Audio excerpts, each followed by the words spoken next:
ಎಲ್ಲರಿಗೂ Amrutha's tasty and healthy ಕಿಚನ್ಗೆ ಸ್ವಾಗತ. ಇವತ್ತು ನಾವು ಪಲಾವ್ ಮಾಡ್ತಾಯಿದ್ದೀವಿ. ಅದು ಹೇಗೆ ಮಾಡೋದಂತ ನೋಡೋಣ.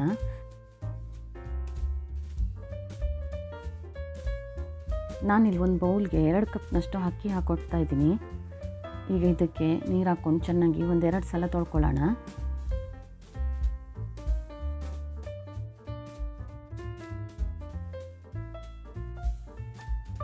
ಈಗ ಇದಕ್ಕೆ ಅಕ್ಕಿ ಮುಳುಗೋಷ್ಟು ನೀರು ಹಾಕಿ ಅರ್ಧ ಗಂಟೆ ನೆನೆಯಲ್ಲಿ ಬಿಡಿ.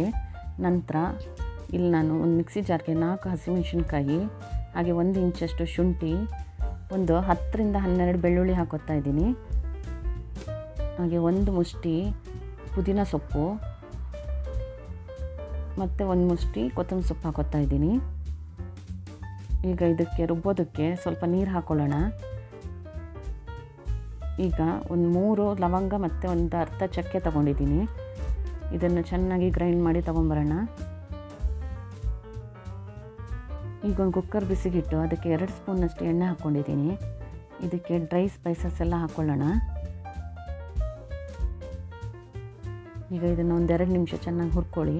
ನಂತರ ನಾನಿಲ್ಲಿ 2 ಸಣ್ಣ ಈರುಳ್ಳಿ ಕಟ್ ಮಾಡಿ ಹಾಕೋತಾ ಇದ್ದೀನಿ. ಇದನ್ನು 1-2 ನಿಮಿಷ ಚೆನ್ನಾಗಿ ಹುರ್ಕೋಬೇಕು. ಈಗ ಇದಕ್ಕೆ ಗ್ರೈಂಡ್ ಮಾಡಿರೋ ಕೊತ್ತಂಬರಿ ಸೊಪ್ಪು ಪುದೀನ ಪೇಸ್ಟ್ನ ಹಾಕ್ಕೊಳ್ಳೋಣ.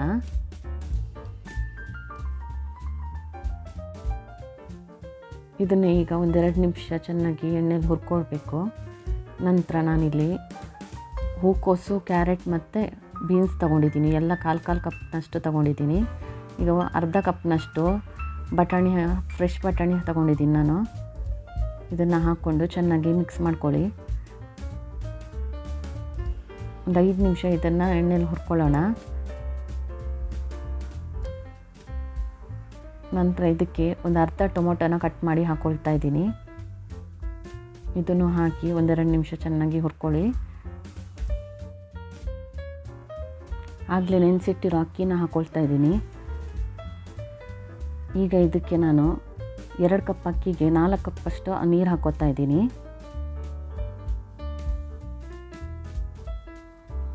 ಈಗ ಒಂದು ಸಲ ಮಿಕ್ಸ್ ಮಾಡಿ ರುಚಿಗೆ ತಕ್ಕಷ್ಟು ಉಪ್ಪು ಹಾಕ್ಕೊಳ್ಳೋಣ. ಉಪ್ಪು ಹಾಕ್ಕೊಂಡು ಒಂದು ಸಲ ಮಿಕ್ಸ್ ಮಾಡಿ ಮುಚ್ಚಳ ಮುಚ್ಚಿ 3 ವಿಶಿಲ್ ಮಾಡಿಸ್ತಾ ಇದ್ದೀನಿ. ಅಕ್ಕಿ ನೆಂದಿರೋದ್ರಿಂದ 2 ವಿಶಿಲ್ ಮಾಡಿಸಿದ್ರೂ ಸಾಕಾಗತ್ತೆ. ನಾವು ಬೇಯೋಷ್ಟರಲ್ಲಿ ನಾವೀಗ ಮೊಸರು ಬಜ್ಜಿ ರೆಡಿ ಮಾಡ್ಕೊಳ್ಳೋಣ. ಅದಕ್ಕೆ ನಾನು ಒಂದು ಬೌಲ್ಗೆ 1 ಕಪ್ನಷ್ಟು ಮೊಸರು ತೊಗೊಂಡಿದ್ದೀನಿ. ಹಾಗೆ 1/4 ಕಪ್ನಷ್ಟು ಈರುಳ್ಳಿ, 1/4 ಕಪ್ನಷ್ಟು ಸೌತೆಕಾಯಿ, ಹಾಗೆ 1/4 ಕಪ್ನಷ್ಟು ಕ್ಯಾರೆಟ್, 1 ಟೊಮೊಟೊ ತೊಗೊಂಡಿದ್ದೀನಿ. 1-2 ಹಸಿಮೆಣಸನ್ನು ಕಟ್ ಮಾಡಿ ಹಾಕ್ಕೊಂಡಿದ್ದೀನಿ. ಹಾಗೆ ಸ್ವಲ್ಪ ಕೊತ್ತಂಬರಿ ಸೊಪ್ಪು, ರುಚಿಗೆ ತಕ್ಕಷ್ಟು ಉಪ್ಪು ಹಾಕ್ಕೊಳ್ಳೋಣ. ಎಲ್ಲ ಚೆನ್ನಾಗಿ ಮಿಕ್ಸ್ ಮಾಡಿ.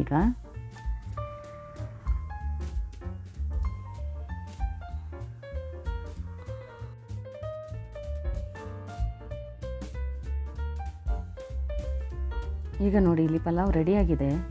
ಇದನ್ನು ಸರ್ವ್ ಮಾಡೋಣ. ನನ್ನ ರೆಸಿಪಿ ನಿಮಗೆ ಇಷ್ಟವಾದಲ್ಲಿ ಲೈಕ್ ಮಾಡಿ, ಶೇರ್ ಮಾಡಿ, ಹಾಗೆ ಸಬ್ಸ್ಕ್ರೈಬ್ ಮಾಡಿ. Thank you for watching.